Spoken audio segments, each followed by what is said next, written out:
जरा सोचिए कि पंजाब और हरियाणा के लोगों ने सुक्खू सरकार को एंट्री टैक्स में बदलाव करने पर विवश कर दिया, यू टर्न लेने पर विवश कर दिया। भले ही अभी भी 70 की जगह अब 100 रुपए की पर्ची कट रही हो, लेकिन ये विवाद अभी भी ठंडा नहीं हुआ है। अब तो चर्चाएं ये चलना शुरू हो गई है कि जो राज्यों के भीतर जाते वक्त एंट्री टैक्स लगता है अन्य राज्यों के लोगों का, वो नहीं लगना चाहिए।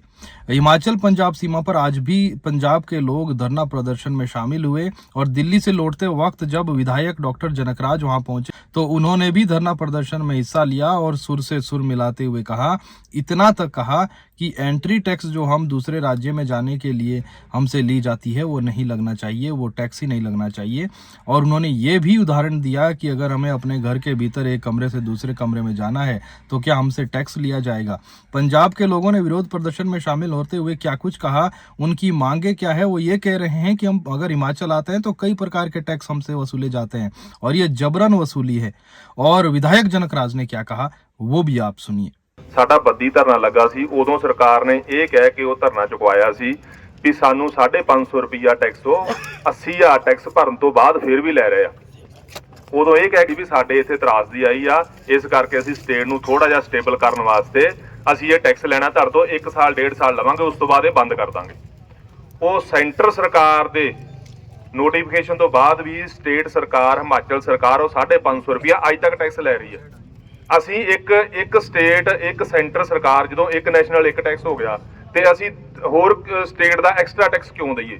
ਇਹ ਸਭ ਤੋਂ ਵੱਡੀ ਗੱਲ ਆ ਵੀ ਜਿਹੜੇ ਵੀ ਗੱਡੀ ਆਲ ਇੰਡੀਆ ਦਾ ਟੈਕਸ ਭਰ ਕੇ ਜਾਂਦੀ ਆ ਉਸ ਤੋਂ ਦੁਬਾਰਾ ਫੇਰ ਇਹ ਆਫਲਾਈਨ ਪਰਚੀ ਕੱਟ ਕੇ ਟੈਕਸ ਕੱਟਦੇ ਆ। ਇਹ ਗੁੰਡਾਗਰਦੀ ਆ, ਚੋਰੀ ਆ, ਨਾਕਾਮੀ ਆ ਸਰਕਾਰ ਦੀ। ਮੇਰੀਆਂ ਗੱਲਾਂ ਦਾ ਗੁੱਸਾ ਨਾ ਕਰਿਓ, ਮੇਰੀ ਥੋੜੀ ਜੀ ਆਵਾਜ਼ ਤੁਹਾਨੂੰ ਇਹ ਲੱਗੂਗੀ ਵੀ ਇਹ ਬੰਦਾ ਸਾਡੇ ਖਿਲਾਫ ਬੋਲਦਾ, ਪਰ ਦੁੱਖ ਜਦੋਂ ਦਰਦ ਹੋਵੇ ਨਾ ਉਹ ਚੀਕਾਂ 'ਚ ਨਿਕਲਦਾ। ਦੂਸਰਾ, ਅਸੀਂ ਇੱਥੇ ਹਿਮਾਚਲ ਦੀ ਐਂਟਰੀ ਕਰਦੇ ਆ, 70 ਰੁਪਏ 100 ਰੁਪਏ ਦੀ ਪਰਚੀ ਕਟਾਉਨੇ ਆ। ਉਸ ਤੋਂ ਬਾਅਦ ਮਨਾਲੀ ਜਾਂਦੇ ਉੱਥੇ 300 ਰੁਪਏ ਦੀ ਪਰਚੀ ਕਟਾਉਨੇ ਆ। ਉਸ ਤੋਂ ਬਾਅਦ ਮਨੀਕਰਨ ਸਾਹਿਬ ਜਾਂਦੇ ਉੱਥੇ 300 ਰੁਪਏ ਦੀ ਪਰਚੀ ਕਟਾਉਨੇ ਆ। ਸ਼ੀਸ਼ੂ ਗੱਡੀ ਜਾਂਦੀ ਉੱਥੇ 300 ਰੁਪਏ ਦੀ ਪਰਚੀ ਕਟਾਉਨੇ ਆ। ਇਹ ਮੈਨੂੰ ਇਹ ਦੱਸੋ ਵੀ ਇੱਕ ਸਟੇਟ ਦੇ ਵਿੱਚ 4-4 ਤਰ੍ਹਾਂ ਦਾ ਗ੍ਰੀਨ ਟੈਕਸ ਕਿਸ ਤਰ੍ਹਾਂ ਲੈ ਸਕਦੇ ਤੁਸੀਂ। ਇਹ ਸਭ ਤੋਂ ਵੱਡੀ ਸਰਕਾਰ ਦੀ ਨਲਾਇਕੀ ਆ, ਆਪਣੀਆਂ ਨਾਕਾਮੀਆਂ, ਆਪਣੇ ਲੋਕਾਂ ਨੂੰ ਉਹ ਫੈਸਿਲਿਟੀ ਨਾ ਦੇ ਸਕਣ ਕਰਕੇ ਤੇ ਬਾਹਰ ਵਾਲੀਆਂ ਸਟੇਟ ਦੇ ਜਿਹੜੇ ਬੰਦੇ ਆਉਂਦੇ ਉਹਨਾਂ ਦੇ ਵਿੱਚੋਂ ਜਬਰੀ ਵਸੂਲੀ ਕਰਦੇ ਆ। ਇਹਨੂੰ जबरन वसूली कहते हैं, गुंडा टैक्स आए। मैं केवल इतना कहूँगा, मेरे को पंजाबी में बोलने आता नहीं है। ये हिमाचल है, ये पंजाब है, ये हरियाणा है, ये जम्मू है। ये प्रशासनिक दृष्टि से देश के अंदर राज्य बनाए गए, राज्यों के अंदर जिले बनाए गए, जिलों के अंदर तहसीलें बनाई जाती हैं ताकि बेहतर प्रशासनिक व्यवस्था लोगों को मिले। परंतु हैं तो हम सब लोग भारत के ही लोग, और मैं भी आपकी इस बात में बिल्कुल आपके साथ हूँ कि अपने ही देश में देखिए ये क्षेत्र है, बॉर्डर का क्षेत्र है, और जब तक ये राज्यों के हिसाब से हम नहीं बटे थे उससे पहले ये आना जाना था, रिश्तेदारियां थी, लोगों के खेत कईयों के उधर थे, कईयों के इधर थे। तो आज भी वैसी ही परिस्थिति है। तो अपने ही घर के अंदर अगर एक कमरे से दूसरे कमरे में जाने पर व्यक्ति को पैसा देना पड़े तो मैं आपके दर्द को समझ सकता हूँ।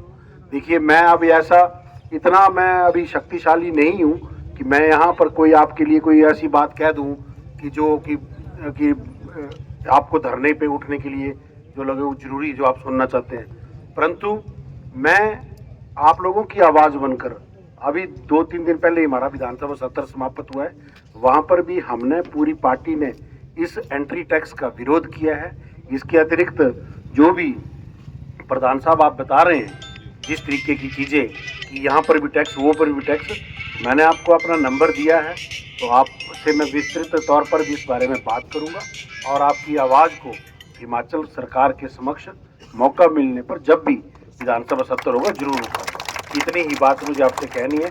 बाकी मैं भी आप लोगों की तरह एक आम आदमी हूँ, साधारण व्यक्ति हूँ। ये अलग विषय है कि लोगों ने चुनकर हमें विधायक बनाया है।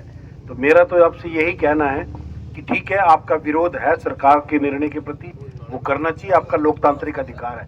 परंतु साथ ही साथ अगर हम देखें कि किस तरह, देखिए आम जनता को तकलीफ कम से कम हो, इस बारे में आप जरूर चिंता कर लीजिएगा, क्योंकि कई बेचारे बीमार लोग हैं, कोई क्या है, नहीं वही बोलो ना। देखिए सहयोग नहीं, आप मैं समझ रहा हूँ, देखो जी मैं आपकी बात बीच में रोक जरूरतमंद बंदों की मदद करना, यही बाबे नानक ने हमें सिखाया है, यही हमारा सही इंसानियत है। डाइक साहब एक बोलोगे? देखिए अब मैं क्या कह सकता हूँ, जब मुख्यमंत्री खुद अपनी बात पे अड़े, जो खड़े नहीं रह रहे हैं, कभी कुछ कह रहे हैं कभी कुछ कह रहे हैं, यही तो समस्या हमें पूरे हिमाचल में हो रही है कि आप सुबह कुछ कहते हैं, शाम में कुछ कहते हैं, जो कहते हैं वो इम्प्लीमेंट नहीं हो रहा। यही बात अभी काका भाई भी कह रहे थे। फिर सर एक प्रॉब्लम और है, एक मिनट जी सर, दियो माइक दियो, माइक दियो। अभी ना 1 रुपया भी नहीं देना जी। ये तो देखिए लोग आम लोगों के साथ हैं, और जो लोग चाहते हैं हम भी सरकार पर उस बात को पूरा करने के लिए दबाव बनाएं। आप चाहते हो टोटल माफ? बिल्कुल माफ होना चाहिए। देखिए क्योंकि जो जिस तरीके से बता रहे हैं कि एक जगह टैक्स, 2 जगह टैक्स, टैक्स के ऊपर टैक्स, वो उचित नहीं है मेरा मानना है।